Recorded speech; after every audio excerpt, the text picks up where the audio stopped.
Hello, আসসালামু আলাইকুম। সবাই কেমন আছেন? আশা করি সবাই অনেক ভালো আছেন। আমিও অনেক ভালো আছি, আলহামদুলিল্লাহ। তো আপনাদের সামনে আরেকটি নতুন ভিডিও নিয়ে চলে আসছি। আজকে আমি আপনাদের দেখাবো বিফ ভুনা রেসিপি। এই কারণে আমি প্রথমে এখানে মাংসগুলা ধুয়ে তারপরে এটার মধ্যে পেঁয়াজ কুচি দিয়ে দিলাম, তারপর দিয়ে দিছি কিছু তেজপাতা, তারপর গরম মশলা, এলাচ, দারচিনি, তারপর হচ্ছে লবঙ্গ এখানে দিয়ে দিলাম। তারপরে এখানে দিয়ে দিলাম একটু আস্ত জিরা। তারপরে আমি এখন দিয়ে দিচ্ছি এখানে জয়ফল জয়ত্রী গুঁড়া হাফ চা চামচের মতো। তারপরে এখানে আমি দিয়ে দিলাম মরিচের গুঁড়া। এখানে আমি মরিচের গুঁড়া দিয়ে দিলাম 2.5 চামচের মতো। এরপর আমি এখানে এখন দিয়ে দিব হলুদের গুঁড়া,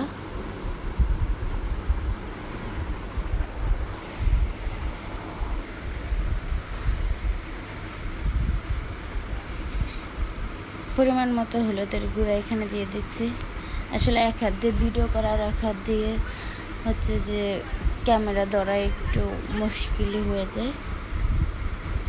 তারপর এখানে এখন আমি দিয়ে দিচ্ছি স্বাদ মতো লবণ।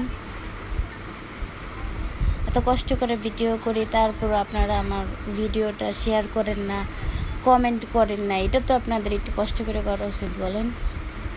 তারপরে এখানে আমি এখন দিয়ে দিলাম ধনিয়া গুঁড়া,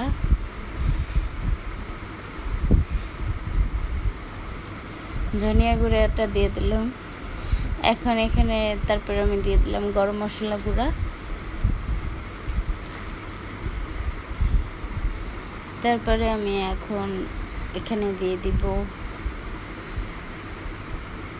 আদা রসুন পেস্ট।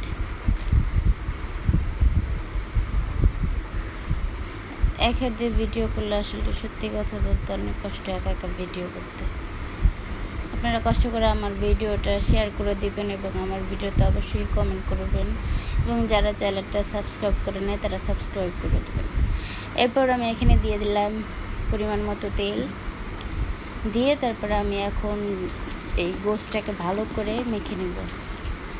মশলাটা আপনি যত ভালো করে মাখাবেন গোশটা কিন্তু ততই টেস্টি হবে। আমি 5 মিনিটের মতো মাখাইছি।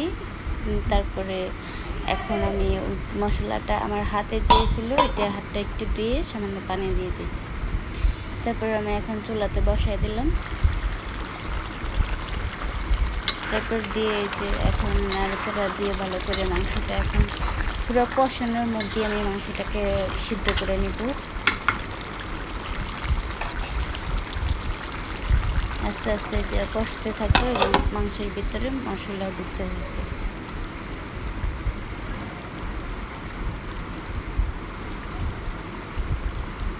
আমি এখন মাংসটাকে ভালো করে এখানে কষিয়ে নিয়েছি। তারপরে এখন যে পুরাটা মাংসটা গেলাম এখানে 60% হয়ে গেছে। তারপর আমি সামান্য একটু পানি দিছি যাতে মাংসটা আরও ভালো করে একদম সফট হয়ে যায়। এই কারণে আমি এখানে আরেকটু সামান্য পানি দিয়ে আরেকটু মাংসটাকে রান্না করে নেব।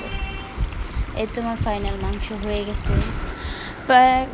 পাশ দিয়ে আমি এখানে হেলাঞ্চের শাকটা ভাজি করে নিচ্ছি। হেলাঞ্চের শাকের সাথে আমি একটা আলু কুচি করে দিছি। এখন এটাকে আমি সিদ্ধ বসিয়ে দিলাম।